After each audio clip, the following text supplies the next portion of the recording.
Workshop में आइए, थोड़ा सड़क पे कुछ लोगों से रिव्यू लेते हैं। आइए।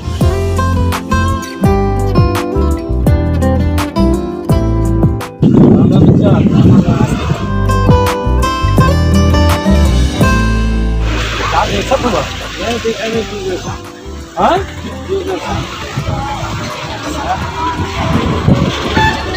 अब एकरे आगे पूछे के जरूरत है ना।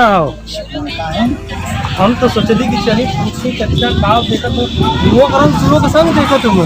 अरे मोबाइल हमें दा हई देखो जोरदार तालियों से स्वागत करें लखनऊ से आए रविशंकर त्रिपाठी जी। देखा बारे चच्चा बहुत गजब।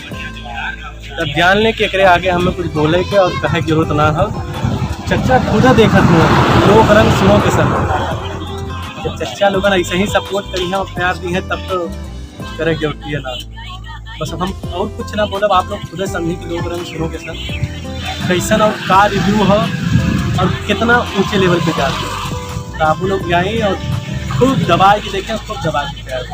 धन्यवाद।